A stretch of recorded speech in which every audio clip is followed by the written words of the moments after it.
It is now my very great pleasure to introduce our guest speaker this evening. You will have gathered from my earlier address that the future of banking and the ongoing impact of fintech is one of the Institute's current strategic imperatives. Running through our qualifications, continuous professional development courses, and our investments in thought leadership. However, when we talk about the future of banking, we not only reflect on the changing nature of the industry in the digital age, but also on the skills, expertise, and most importantly, professional judgment that will be required by individual bankers of the future. So we are delighted that Philippa Foster Back CBE, Director of the Institute for Business Ethics, is able to join us this evening. Philippa is going to share her insights into the challenges of ethics in a digital age and the work she and her colleagues at the Institute of Business Ethics are undertaking to encourage high standards of business behaviour in banking and financial services based on clear ethical values. Philippa has agreed to take questions at the end of her talk, so we will be sure to leave time to do so. A few words on Philippa. Philippa has 30 years of business experience and began her career at Citibank before joining Bowater in their corporate treasury department in 1979, leaving in 1988 as group treasurer. She was Group Finance Director at DG Gardner Group, a training organisation, prior to joining Thorn EMI in 1993 as Group Treasurer. In 2001, she was appointed to her current role as Director of the Institute of Business Ethics. In her role at IB, Philippa has served on the Wolf Committee in 2007-2008, looking at ethical business practices in BAA Systems plc. She speaks widely on business ethics issues, encouraging high standards of business behaviour based on ethical values. Philippa sits on the board of the Chartered Institute for Securities and Investment and RAND Europe. She is a visiting fellow at the Said Business School at Oxford University and honorary vice president of the Employee Ownership Association. She chairs the Antarctic Place Names Committee and is a former chairman of the UK Antarctic Heritage Trust. Philippa was awarded an OBE in the New Year's Honours in 2006 for services to the Ministry of Defence, and in July 2008 was awarded the BITC Marks & Spencer SEAF Award. In the New Year's Honours in 2014, she was awarded a CBE for services to Antarctic Heritage. Please join me in welcoming Philippa this evening.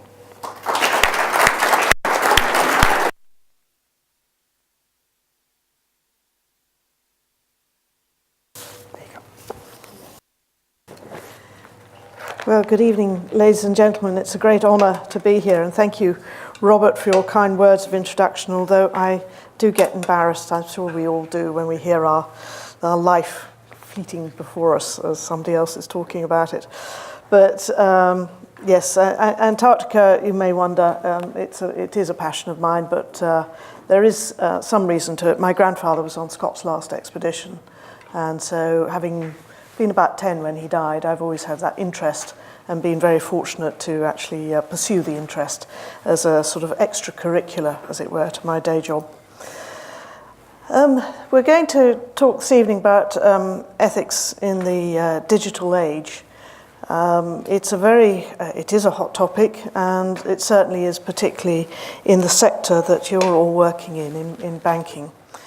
Because actually the digital effect within banking is about the sector itself, how it interacts with customers, particularly those who are vulnerable, and the collective values the sector needs to exhibit of prudence, integrity, and transparency. The second effect is actually how the banks, through financing global markets, enable and support technological development. And the banks have an ethical responsibility here too. However, last week, a stark warning was issued by Citi, as reported in the FT, that over the growing automation of bank jobs. An unsettling headline to read for those in banking. The bank was forecasting it will shed up to half of its 20,000 technology and operations staff over the next 5 years. This number represents about 2/5 of investment bank employees at Citi. The jobs themselves were seen, and I quote, as the most fertile for machine processing. This is indeed, as I say, unsettling, as it brings a situation oft talked about into very stark reality. The future is indeed coming, and actually for some has already arrived. Automation is, of course, nothing new. Technology has brought us so much to enrich our lifestyles, particularly for those living in the developed world. Indeed, technology brought us our development, as it is now doing across the globe. If we think back, the advent of electricity and electrical light through the genius of Faraday, Davy, and Edison and others, transformed what was a very dark world, literally, into one of light that we have today. It enabled safer working, also, of course, longer hours, and hastened the transformation from an agrarian society to an industrial one. In later years, as new ideas and miniaturization came together, simple housework tasks, such as washing clothes and keeping carpets clean, were no longer menial tasks and laborious tasks. Automation in factories brought efficiency, consistency and quality of the goods being produced. No longer the Friday afternoon model, that fear of buying a dud product. Indeed, quality was so good, the products lasted forever. Until, as a consumer, one began to feel that built-in obsolescence was replacing quality, and for some of these consumer goods, or white goods, the washing machines and the hoovers seemed then only to last for a few years rather than the 10 to 15 years previously. I feel at this point in our industrial history, automation was seen as very good. Some of you will remember the phrase, the white heat of technology was a political slogan at the time. The National Economic Development Council, NEDI as it was better known, was set up in 1962 to bring together management, trade unions and government to work together to deliver a new technological future. And behind the spurt in this technological change was a development since Colossus in the Second World War was built at Bletchley Park, computers. Computers, mainframes, originally that probably would have filled the room of this size with its special cooling arrangements, and some of us can actually remember those big old beasts, to now the smart chips, micro and nano in size, as in our tablets and our phones.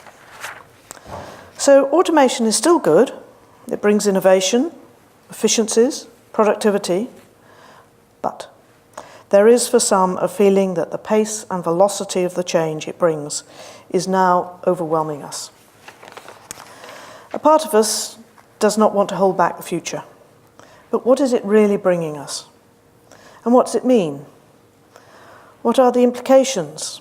How does this change affect me? These questions arise because the capabilities of today's new technologies are seen as challenging. It feels as though they're being developed almost randomly in an almost lawless environment. This brings the issue into the ethical domain. As consumers, whether at a corporate or individual level, we are totally reliant on how those who develop and deliver technology do so.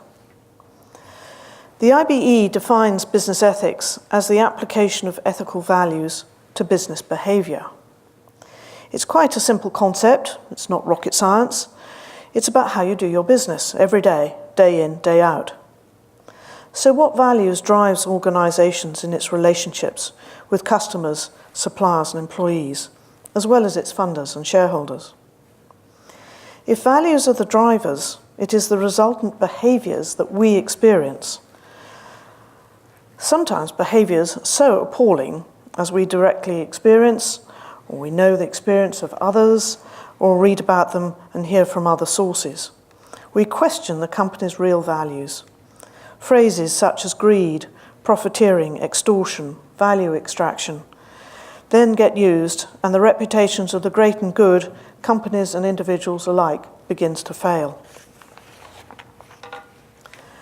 Technology-related scandals have begun to mount up. We all know about the corporate scandals there have been over many years, but now they tend to have a technology bias too. And these are all based on ethical lapses or violations against the company's values. Of course, the classic is Volkswagen. Who would have thought that a company with world-class products felt they had to cheat and lie to all of their stakeholders? Through that clever use of computer programming and algorithms to recognize when the car was in test mode or actually on the open road. I feel this is a true demonstration of short-term gain, long-term pain. We have seen obviously the Volkswagen share prices falling, but funnily enough, it was a trusted brand. And when a trusted brand fails, sometimes it bounces back more quickly than a distrusted brand. And it's one of those things to remember in these situations. But I actually think the Volkswagen case actually illustrates one of the aspects in the definition of artificial intelligence. AI is generally defined as a simulation of elements of human intelligent processes. Great phrase, that. By machines and computer systems. So the first aspect is learning, the ability to acquire relevant information and the rules for using it. The second is reasoning, the ability to apply the rules acquired and use them to reach approximate or definite conclusions. The third is iterative, I can't say this. Iterative, thank you. Iterative, the ability to change the process on the basis of new information acquired. And that is actually what we all probably understand maybe artificial intelligence is about.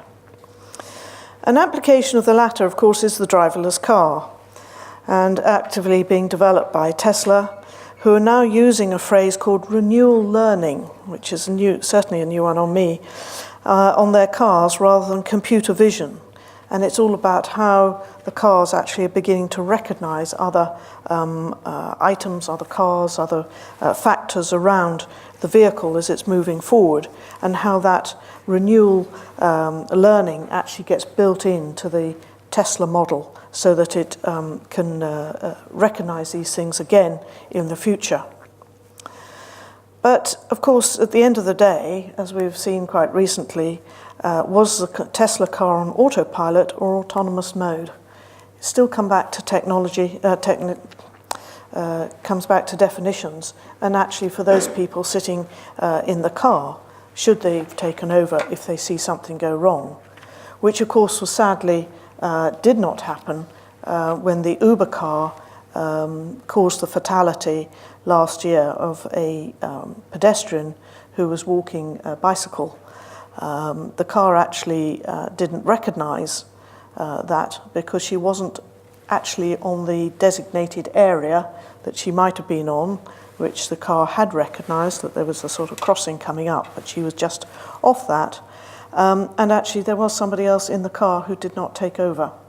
And again, that's a lot of questions still coming out about that the fact that the car failed to recognize the hazard and didn't slow down or stop. Uber, of course, stopped all of its trials on the driverless cars, and I don't think have yet started them up again. So, I mean, to me personally, I don't know how you feel, but to me personally, these highlight the concerns that I have about how this technology, as impressive as it is actually being developed. And so many more questions get raised, such as who actually is controlling this technology? It seems okay to write the initial algorithm, but if self-learning is built in, what happens to control? If something goes wrong, leading to a bad outcome, as sadly I have just described, or indeed bad advice in the case of the new robo-advice platforms, who is it that you seek redress from? A second question around this is, does the board of the company using AI actually understand their product development rather than just the outcome of achieving a better product? Who is writing the algorithms? Are they in-house or consultants, as is mostly the case? Are they conscious of the company's values? How are they written? Are they written with an unconscious bias into the product? What is the governance structure around the decision process and signing off? And of course, the third question relates to the risk assessment undertaken to get the product to market. There's ethics risk. Will certain applications of AI lead to ethical lapses? Workforce risk, as I was mentioning at the outset, the automation of jobs. Technology risk. The black box algorithms can make it difficult to identify whether they've been tampered with and whether they're in cyber attacks. And legal risk, not just data privacy issues, but there's a situation for those, I'm sure in the room who are familiar, that the 1974 Consumer Credit Act is still the act that's governing digital products. It is not fit for purpose in this digital age. And of course, algorithmic risk, which is the built-in bias that I've already referred to, but it might actually be leading to discrimination, which is not what we wish to build into any of these new systems. Of course, in reality, these questions all relate to any new development in some respects. But perhaps it's because the use of artificial intelligence goes beyond the common levels of understanding that a societal debate is needed. And that debate is happening. I mean, we've heard mention of what Anthony's been talking about and what he's leading in his new role. But it's largely started off by the use of data.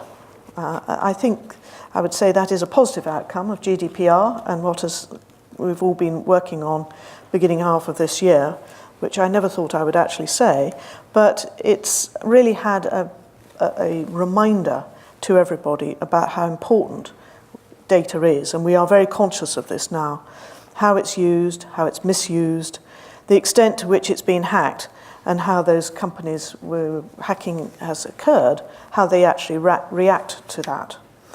The first one, of course, was probably the Talktalk case. It was an interesting one because the police actually advised the company not to go public about the data breach at the time. They wanted to follow up further investigations. But the CEO felt otherwise regarding the duty and responsibility she felt towards her customers, that she should actually go talk about this, and did indeed, was on television and many other places. But Talktalk's reputation wasn't good to start with, unlike Volkswagen's, and so it suffered even more as a consequence. But in fact, of course, the company really did do the right thing, at least by its customers.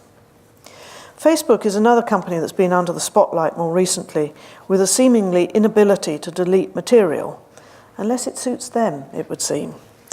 Their own whistleblower they deleted very quickly, his Facebook page. So all such corporate decisions reflect the culture and values and either build trust or distrust in their customer base, and in turn, that affects the company's overall reputation. The IBE's contribution to the debate has been to develop a framework of fundamental values and principles for the use of artificial intelligence in business. And this framework, we've used the word artificial as its building blocks, so that it starts with A. A is for accuracy. Companies need to ensure that their artificial intelligence systems produce correct, precise, and reliable results. To do so, algorithms need to be free from all biases. R is for respect.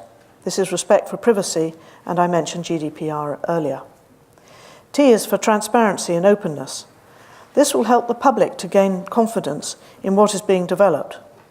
Here, the use of open sourcing rather than proprietary coding has been important, and to some people's surprise, the big tech companies have actually been releasing much of their AI work for open scrutiny.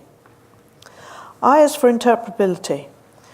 Do we need to know what is in the algorithm black box, or can we trust it's all okay? At present, I'm not sure that we are there. Interestingly, the Defense Advanced Research Projects Agency, DARPA in the US, has actually launched Explainable AI, and they can find that on their website. F is for fairness, which is the core word in ethics. For a business like, excuse me, for a business, identifying in the workplace is going to change, like City has identified. It's going to change, no longer requires to perform certain role, those people. How will they manage the transition? And that is where fairness comes into this. Is it redeployment into creative roles, or is it mass redundancy? I is for integrity, that the AI will only be used for the intended purpose and not be repurposed for evil use, which I think is something that again is underlying some concerns in the public mind. C is for control. Public scepticism often rests on the perception that the machines are in control, not humans anymore. It reiterates the need for companies to have robust control over the development process with appropriate scrutiny and testing. I is for impact. Companies need to be able to measure the impact of their AI, if only to assess was it worth the investment. In doing so, any unintended consequences or ethical risks will surface. A is for accountability, which is central to good corporate governance. Responsibilities need to be identified, often less easy when algorithm development is outsourced. And finally, L is for learning, which applies to each and every one of us to understand the implications and consequences for artificial intelligence. Which is a sort of segue for me from the corporate view to the individual and to us as consumers, and perhaps more personally. As consumers, we are now all have our own personal assistants in Alexa and Siri. Oh, so helpful. Yet amusing tales abound that are sending emails of their own accord and their own volition, having eavesdropped on conversations. And Sky last week reported that they're the death knell on decency, was the quote, because the companies who developed Alexa and Siri took the decision that no one needed to say please or thank you to these personal digital assistants. So the consequences apparently are already being seen in the schoolroom. The personal effect takes me back to where I started, jobs seen as the most fertile for machine processing. That itself sounds like robo-speech, let alone the consequences for those affected. There is a positive side to AI and robotics, of course, and we are benefiting. For example, robotics used in the care of the elderly, providing companions, or in nursing, the monitoring and home assistance possibilities to prevent somebody to actually have to go into care. But for us as individuals, will we be free to be creative, drudgery taken out of our lives? But again, we still need livelihoods, and that society still needs to debate. Some say the future has arrived. Science fiction come to life, but as my hairdresser said to me yesterday, remembering seeing a robot hair washing machine 20 years ago, which she said didn't catch on, because it couldn't ask, did you have a good holiday? Maybe tomorrow Siri or Alexa will do so, but I would still wish actually for that creative flair of a person to actually cut and dry my hair. But at the end of the day, what does it come back to? It comes back to the fundamental ethical issue that we all crave. And that's a global, universal norm for peoples of faith or no faith that is the golden rule of decency, treating others the way we would like to be treated ourselves, and even more so as we move into this fourth industrial age. Thank you very much.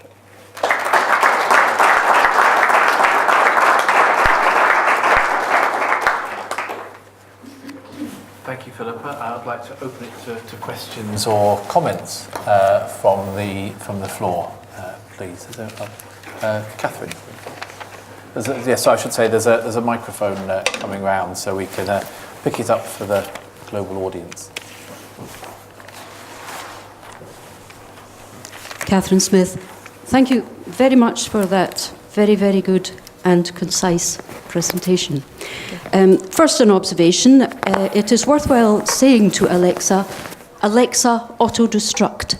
It has a very, very nice, clearly already arranged response. The second thing is the question of cyberbullying. And by that I mean forcing people who are not ready or unwilling to use digital means into using digital means, whether or not they have them available, as the only mechanism for them to get essential services. That is happening in a widespread manner across all its services, and even, and perhaps more so, in financial services. What do you feel about this, what I call cyberbullying, which is not yet being considered thoughtfully by designers, in my view? Should we be considering it? Well, the simple answer is yes. I agree with you. I think it's of a great concern. I think it's particularly, yes, you talk about the banking sector, and I think the closure of banks in the rural communities has just been devastating to so many. I come from an area of North Norfolk, and we've been completely devastated up there.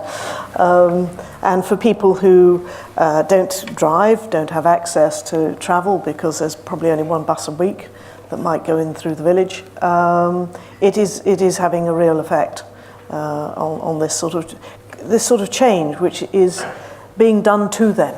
And I think this is the main problem that I would say in answer to you. There's so much that's being done to people. They haven't got no choice. They've got no voice in this, and that is even more disturbing, really. And I think one looks at the people running the companies, running the banks, running the utilities, running all these areas where this is happening, because it is easier to do it that way from the company's point of view. That just like the NHS had to relearn about putting the patient first, I think putting the customer first in a more thoughtful way than perhaps is being done at the moment. And I think that's what we need to see. I mean, we've seen it in part where companies have been bringing their call centres back because of the level of complaints about, not being able to perhaps understand what people were saying on the phone from when they were based overseas in many different countries. So I think we can see that change can happen listening to the customer, but I think some of this progress is just going too quickly for people. They can't keep up, and they are actually the people who are most vulnerable. Gary and then David. With your involvement with the IBE, which has clearly been for a number of years, I'm interested to understand whether you feel there has been an evolution of ethics, and if there has, does it position us well or badly for this age of artificial intelligence? I think, ethics, doing business ethically, has always been there. I think what I have seen in the evolution that I've been involved is the recognition that doing ethical things is very different from doing business ethically. And when I first got involved with the IBE, I was a trustee to start off with, and we had a long discussion when I was a trustee, is Institute of Business Ethics the right name? Because in the year 2000, the sort of buzzwords were CSR, corporate social responsibility, and everybody was interpreting that as being doing business ethically. But if you unpick it, it's very different. Your CSR programs, very important for an organisation to do, tends to be about, after you've actually made your money, how you're going to, with largesse, philanthropy, computers for schools, a whole range of different activities that the organisations will do. But actually, doing business ethically is how you fundamentally treat your stakeholders. Not just shareholders, but all of them. And I think that's been a growing recognition. In 2000, it was just shareholders. Then it's grown into stakeholders, that recognition of change. And, the classic example was supermarkets doing wonderful work in the communities where they operated, but how they treated their suppliers, that really came to the fore after the banking crisis. Which supermarkets supported their suppliers, which tried to gouge more out from and extract more value for themselves, causing a lot of smaller SMEs and suppliers to go bust. And that, to me, is the fundamental issue about doing business ethically. Now, fast forward that, that is what has risen in recognition. We've got it now through the corporate governance codes. Culture is the next expression of it, but it's all about how you do your business. And I think I have seen a big sea change. In the early days when I first did this job, I was there, knocking on the door, please let me in. I'm from the Institute of Business Ethics. Oh, really? Just zero interest apart from the organisations that have been supporting us since 1986 when we were first founded. Today, I don't have to. People come to us, they find us, and even very nicely, people recommend us to others. We're an educational charity just like yourselves. But so there has been a sea change, and everybody's talking about it. You could not see business ethics as a term printed in the FT 20 years ago. Now you certainly do. Great. I think David had a question first of all here. Margaret? Then we'll go over there. Philippa, thank you very much. A really thought-provoking address this evening. An observation and a question, if I may. I guess the first observation, the debate of how technology can help various generations of populations. Totally understand and empathise with the observation about the banking branches. One of the things I've actually observed as well is how staff can sometimes help people adopt new technology, and observed how even helping different generations understand how even they can work apps on their Kindle has actually brought a different richness to their life, as they can then do things like FaceTime, grandchildren, things like that. And I think when you ended with learning, I think there's lots of learning opportunities about how we stand and empathise with all our customers. But my question is that early this year, the FCA issued its publication of essays on culture. And you mentioned culture a number of times in your address. So my question is, how important is an organisation's culture in the management of innovation, and in particular, its approach to AI? I think actually it's very important because it's an expression, if you like, of all the, culture is a combination of the values of the organisation, the way it works, both the consistency with which it works, the behaviours that are exhibited, or put all of that sort of in the melting pot, and you get the culture. Now, an organisation as a whole will have a culture, but it'll have lots of little cultures, of course. A small working team. If you've got a team the size of, any of the size of these tables, you'll have a culture potentially. But if you've got a common thread of the values of the organisation, which people can understand, they mean something to them in their day-to-day jobs, then you will develop a much more powerful culture which can guide you in their business development, whatever it might be, but particularly in bringing in something like AI, because you are sort of ahead of the game. You're thinking of others. You're not just thinking of yourself or just the organisation. The organisation will have an outward focus as well, because they have made, by the values and putting them up on their websites and talking about them, they are saying to all of their customers and everybody they deal with, this is how we do business. We do it according, our values. At the IBE we have respect, openness and integrity. Every organisation will have their words, but I would hope that we would always demonstrate that we would do our business in that way. That is a public commitment, and that is what is going to keep people, I think, hopefully, with their more with their sort of feet on the ground and being more outward thinking about what is the effect of what I'm doing. That's one of the big tests in taking, ethical decisions. There's the transparency, how do I feel about people knowing I've made this decision? There is it fair? Fairness test. And then the other one is effect. Who's affected by my decision? And have I thought through all of those consequences? And that is what makes people think outside their box about what they're doing.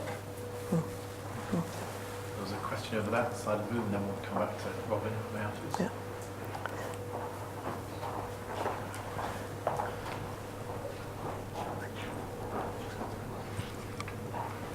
Just an addendum to that question, the regulator is showing an interest in the application of risk frameworks to try and show that the culture is fair and transparent. How do you view the regulator's expectations evolving in terms of testing and ethical framework has been applied? Yes, we know the regulator quite well, and it is something that I know is very keen to their minds as to how to demonstrate. And people always say, well, you can't have measures for culture. Actually, you can.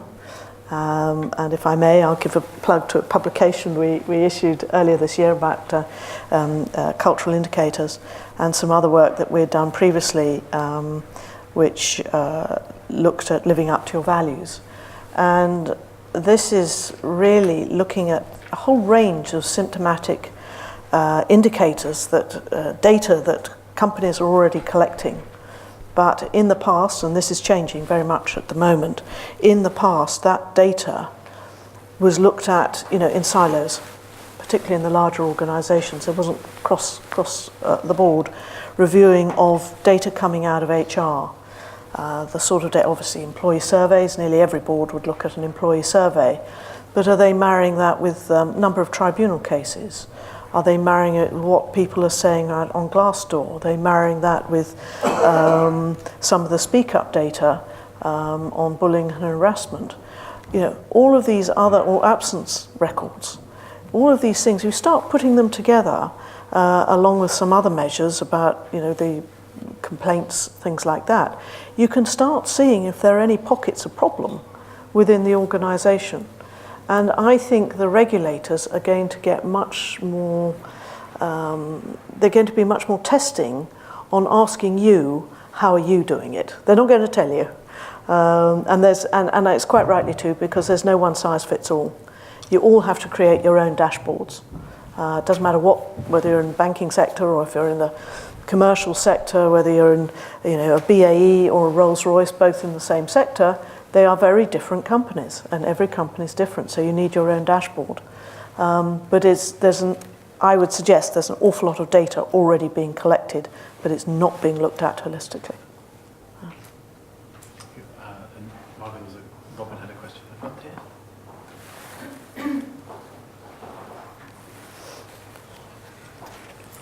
here. Philippa, Robin Bullock from Lloyds Banking Group. Thank you very much for your presentation. It was extremely thought-provoking. I recall 20 years ago being involved in rolling out automated credit scoring. And the received wisdom at the time was we won't explain to people how we're making these decisions, but we'll ask colleagues to see if they can spot when we've made the wrong decision. A low side override was the technical term. It was your point on accountability. And as these black boxes get bigger and bigger and cleverer, do you think the banks understand accountability in this new world? Because I fear for everyone pointing at somebody else when things go wrong. I just would welcome your views on that. I think I share the same concern, because these black boxes, they're getting beyond anybody's understanding, particularly if the algorithms are built in some self-learning context. So, yes, we understand it day one, hopefully. It's been explained, but do you know how you're going to test that? You've got the young, bright coder who can write all of these things. Sadly, not all of them are very good at communicating. So you probably need an intermediary who's going to communicate from what they're saying into what you're actually being delivered. You might decide and understand it at that point. By the time you've had, with the learning point, you've the 6th, 7th, 8th iteration, and what has this black box learned?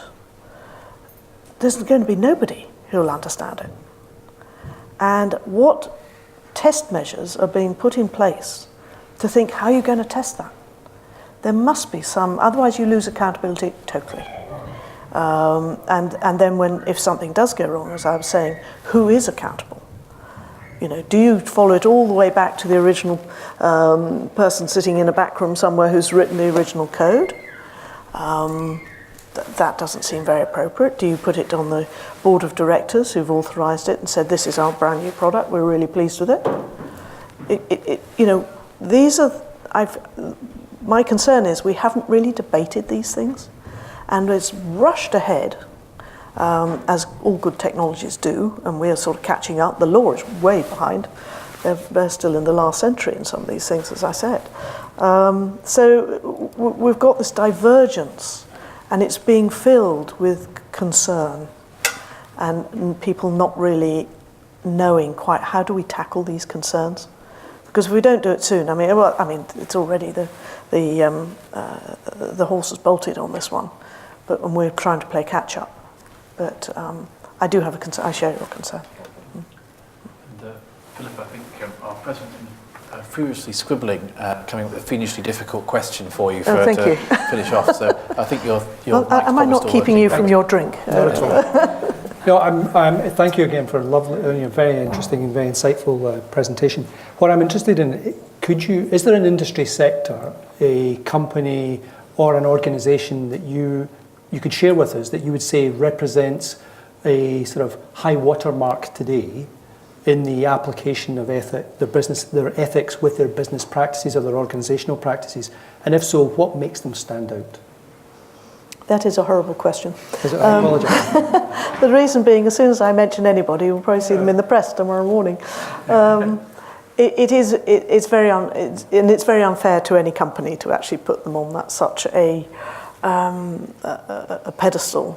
I can say I have worked with some companies who are so imaginative in this area that in terms of how they are trying to bring ethics alive day to day on a global basis. And some are really, as I say, imaginative and leading the field. And I suppose one, he probably won't thank me for this, so I won't tell you his name, but the French company L'Oréal. Absolutely fascinating. We've been a great privilege to be. They started their ethics journey in 2002, and we started it with them, helping them write their first code. And they were the first company. Obviously, they operate in 170 different countries, something like that. They obviously knew they were going to translate as good practice into all your major languages, but they translated it into every language. And they are the only company I've come across, and I'm sure there are others, but it's the only one I've come across. They translated it into Braille. We have a Braille copy of their code of ethics, so that it was inclusive, so everybody had a chance. They also took the view, instead of just being, this is from head office sort of thing, the way that they went about it with them, which was, as I say, in the early 2000s, so they were quite innovative in this, with their focus groups, and ended up with the corporate code, but all the examples, all the ways of interpreting the code came from the local regions. So they meant something to all the local staff. They could resonate, so really things. And then what was introduced about 8 years ago, the director of ethics, who's still in post, who reports directly to the CEO. It's very interesting. The French companies often do that. They don't do it over here. He persuaded Jean-Paul Legan, who's the CEO of L'Oréal, to do an ethics day. The whole company stopped for this ethics day, and he went on a webcam, open for anybody in the company, anywhere in the world, to send in a question, and he would answer it live. He had a lot of questions. There was a bit of filtering done by the director of ethics, although he didn't tell Jean-Paul, he just had to answer what he was asked. And they've now filtered that out, so all the regional directors now join in on Ethics Day, because I think the last year they had something like over 5,000 questions sent in for this Ethics Day.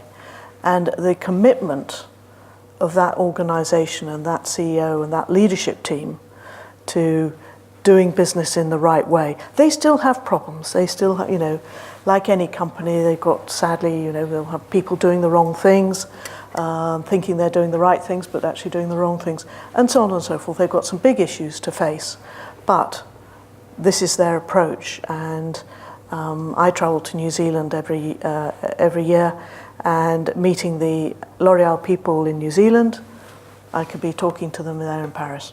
They're all so engaged. It's just really exciting to be part of their journey. Thank you for sharing that. Oh, great. Yeah. No, Now, thank it is you. drink time, isn't it? It is, yes, it is. But first, Philip, on behalf of the fellows and members, and also on behalf of Alexa and Siri, who are listening in the background, can I do the polite thing and thank you for joining us and sharing your insight and experience with us today. We greatly appreciate, as an institute, being a member of the Institute of Business Ethics. We benefit greatly from the publications, from the insight that we get from the network being part of it. As I'm sure we've all benefited from your insight and experience tonight. So one thing I think artificial intelligence won't be able to do is thank our speaker in the traditional manner. So please show you're human by giving Philippa a great round of applause. Thank you very much.